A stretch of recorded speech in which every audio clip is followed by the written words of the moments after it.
بسم اللہ الرحمن الرحیم۔ کیا قائد اعظم اسماعیلی شیعہ تھے؟ قائد اعظم کافر اعظم اور بے دین تھے۔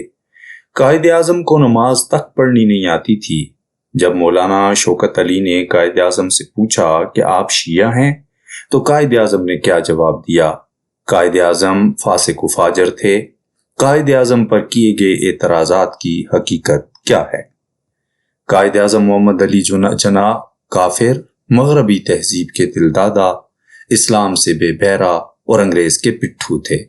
قائد اعظم رجت پسند، فرقہ پرست، لکیر کے فقیر اور مذہبی جنونی تھے۔ آپ کو نہ نماز آتی تھی اور نہ ہی کبھی آپ کو نماز پڑھتے ہوئے دیکھا گیا۔ نماز تو بہت دور کی بات، آپ کو تو کلمہ بھی نہیں آتا تھا۔ آپ نے ایک غیر مسلم پارسی خاتون سے شادی کی۔ یہ اس بات کا ثبوت ہے کہ اسلام سے آپ کا کوئی تعلق نہیں تھا۔ یہ اور اس طرح کے کئی اعتراضات قائد اعظم کی صاف، شفاف اور اجلی شخصیت کو داغدار کرنے کے لیے مخالفین استعمال کرتے تھے۔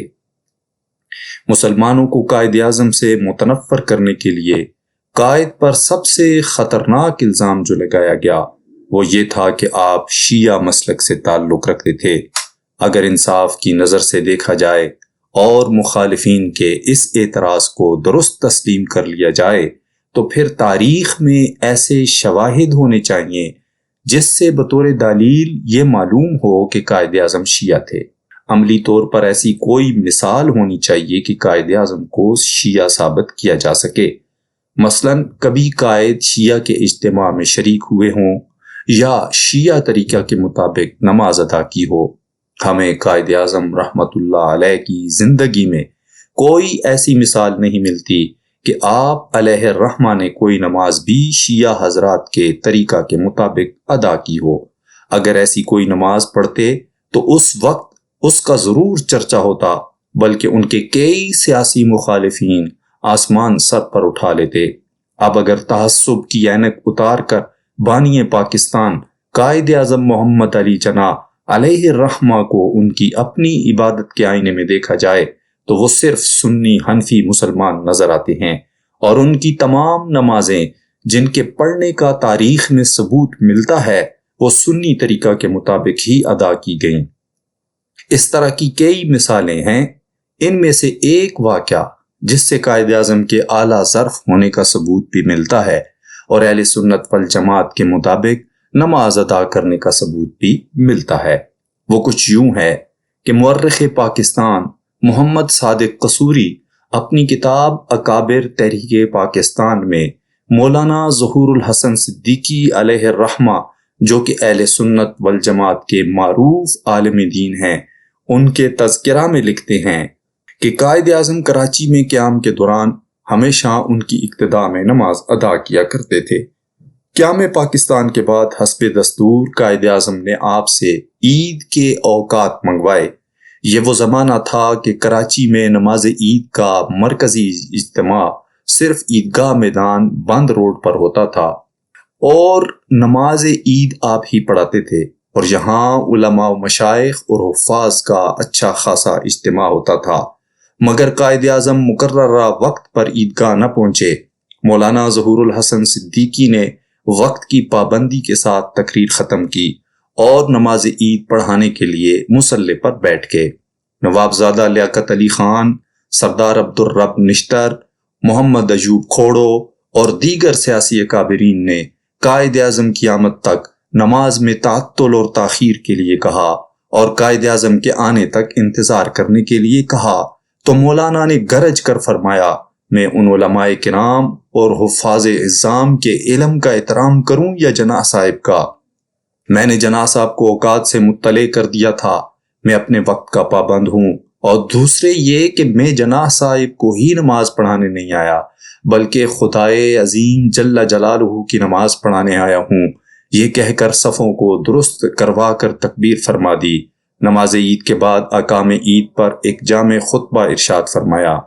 بعد میں قائد اعظم علیہ الرحمہ جو پچھلی صفوں میں پہنچ چکے تھے تشریف لائے اور تقریر فرمائی، جس میں مولانا کی اس جرت ایمانی کی تعریف فرمائی اور ارشاد فرمایا کہ ہمارے علماء کو ایسے ہی کردار کا حامل ہونا چاہیے جس کا مظاہرہ آج مولانا نے فرمایا ہے۔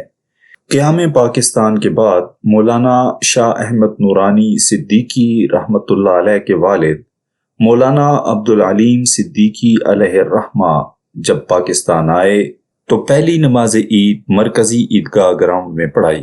بابا قوم محمد علی جناح نے آپ کی اقتداء میں نماز ادا کی۔ اس کے بعد بھی اگر کسی کو کوئی شک ہو کہ قائد اعظم شیعہ تھے تو وہ قائد اعظم ہی کی زبانی سن لے کہ وہ کیا تھے۔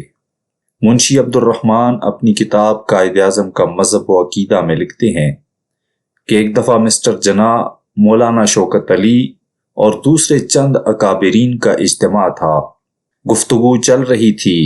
مولانا شوکت علی بڑے منہ پھٹ تھے۔ انہوں نے کھانے کی میز پر مسٹر جناح سے سوال کیا کہ مسلمان آپ کو شیعہ کہتے ہیں، آپ خود ہی بتا دیں آپ شیعہ ہیں یا سنی۔ تو مسٹر جناح نے نہایت ہی متانت اور سنجیدگی سے جواب دیا کہ میں کوئی علماء میں سے نہیں ہوں، میں مسلمانوں کا مقدمہ لڑ رہا ہوں، اس لیے میں شیعہ ہوں یا سنی اس سے کسی کو کوئی غرض نہیں ہونی چاہیے۔ دوسرے مجھے یہ بتائیں کہ شیعہ کب سے نکلے ہیں؟